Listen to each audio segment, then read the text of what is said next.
Hello. I just wanted to say that I think for the first time since I joined the channel, I feel really, really glad that I joined the channel. And I mean, not that I wasn't glad that I joined the channel before, but I just felt like what I was saying wasn't really making much of a difference. It never really had much point to it. I mean, there's all these other channels with like shiny happy gays on it already. And to be fair, I'm not one of the shiny happy gays, I never have been. It's just the way I am. And I'm just glad from the responses to the video I made about Jorge Steven Mercado Lopez. Yeah, the responses I got for that have been really sort of encouraging. And I'd like to sort of continue speaking about major gay issues wherever the country, whatever the issue. If you feel that there's an issue that mainstream media isn't covering, please feel free to write in and say to us, and we'll quite happily discuss the issue, because the internet is a media tool. Use it. So I'm just going to jump right into the questions. Becky was asking, how do you define a transgendered relationship? Well, for me it's fairly simple. If the person's went through the change and they're a woman or a man. If it's a woman and a woman, lesbian relationship. If it's a woman and a man, straight relationship. If it's a man and a man, gay male relationship. No biggie.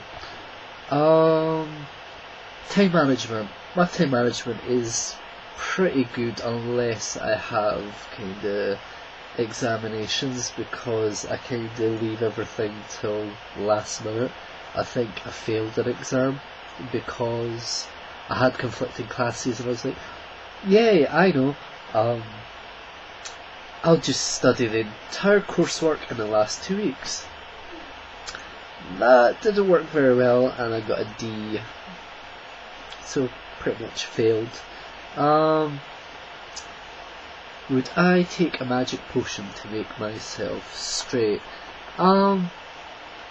Life would probably be easier if I was straight, but at the same time I love being gay. It's so much easier sex wise being a gay man. Sex is pretty much on tap, you don't have to look far. In straight relationships, men are always pussy whipped, it's true, unless it's one of those sort of abusive, sleeping with the enemy relationships. Most of the time it's women that rule. It's buy me this, do what you're told, or you're not getting pussy. So I wouldn't want that, and I wouldn't want to have kids. I'm too selfish to have kids. And I'd be a good dad and all that, but I don't think I have the patience for it. I love myself more than I'll ever love children.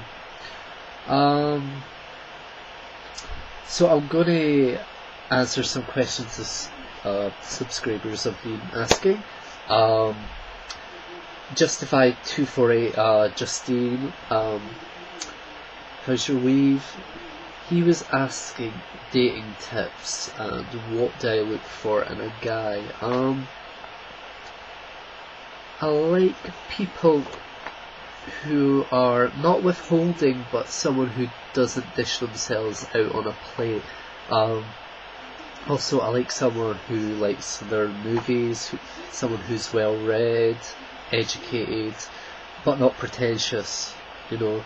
You can't be educated and not be a dickhead with it and look down on other people because they haven't received the same education as you have. That's very important. Physically, I like guys who are darker skinned than me. You always tend to go for opposite. Latino, Asian, black. I like big lips, someone that can suck the skin off an orange. Dark eyes, big thick eyebrows, black hair, that kind of thing, big pecs.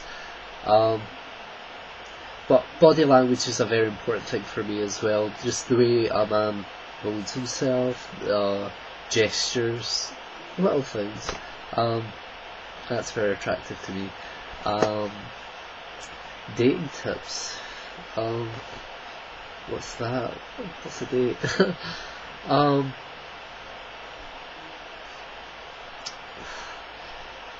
suppose for me, like, I've never really done the whole dating thing. It's like, you meet, you have sex, then you do the talking. That's how it worked out for me. I guess it's more a relationship advice is don't be too needy and don't dish yourself up on a plate. Keep certain parts of yourself to yourself, because someone's always more attractive if you have something to find out about them. You know, once you know the end of a story, you're done with it, so I think you need to keep a bit mystery in there. Also, give the other person space, you know, don't call them all the time, let them call you. You know, it's, I hate the kind of game thing in a relationship, but to keep the romance going, you need to have a little bit of a dance going, metaphorically speaking. Daft tool. Have you ever been with the opposite sex? Yes, I have, and it's been a few times actually, but does that make me straight? No. The way I describe it to most people is, it's like trying on shoes. You know, you might like the look of it, and it might feel okay, but it's just not you, it's not your style, it's not your size. I mean, having sex with women wasn't repulsive to me, like, at the time.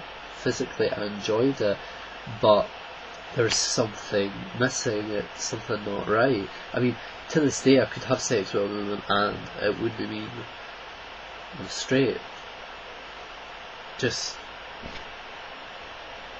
and I think Becky has like the same sort of attitude. I'm quite fluid with the idea of sexuality. I mean, I think you define your sexuality by sexual frequency, who you have sex with the most. And I can count on one hand like the amount of time I've slept with women, and it's way past the triple digits anyway, the amount of guys I've slept with, so I'm pretty much game. And Misfortune Lama asked, are you currently working in a field that uses your major? Was college useful? College is always going to be useful, but in this kind of harsh economic climate, I wish I studied a more vocational degree. I studied economic and social history, and although I have a lot of research skills, I feel like I'm pretty much unemployable because I graduated about a year and a half ago, and I've had a lot of difficulties finding a decent job. Everywhere you go wants you to have experience, and it doesn't matter if you've got a degree, they want you to have experience in this field. So how are you going to get a job if you don't have experience because you've been in uni for the past 4 years? It's so fucked up, and it just feels like a kick in the teeth, because I studied for 4 years. I am £16,000 in debt from student loans, and I can barely support myself at the moment. I'm living at my parents', which I hate, and I'm 26, so think of how degrading that is to my person. Basically, I had to struggle my way to get to university, because I'm from a working class background. I've never had any sort of support, so I paid my way through uni. I had to work constantly and study at the same time, and now I can't get a job. You know, it just feels like a boot in the teeth, but I wouldn't skip university. I think it's very important. But I'm applying to the Navy, sometime this month. I've been going to the gym to get my fitness levels up, so hopefully I'm almost there. I think my cardio is up and I can do all the push-ups and sit-ups. So, kind of getting there, my arms are so. I'm trying to think if I have any more questions. No, I don't, but please ask more questions. Please keep us updated about gay issues in your area that you feel aren't being addressed, perhaps by your police force, by your government. Yeah. Please speak to us and please keep asking questions. I am an open book.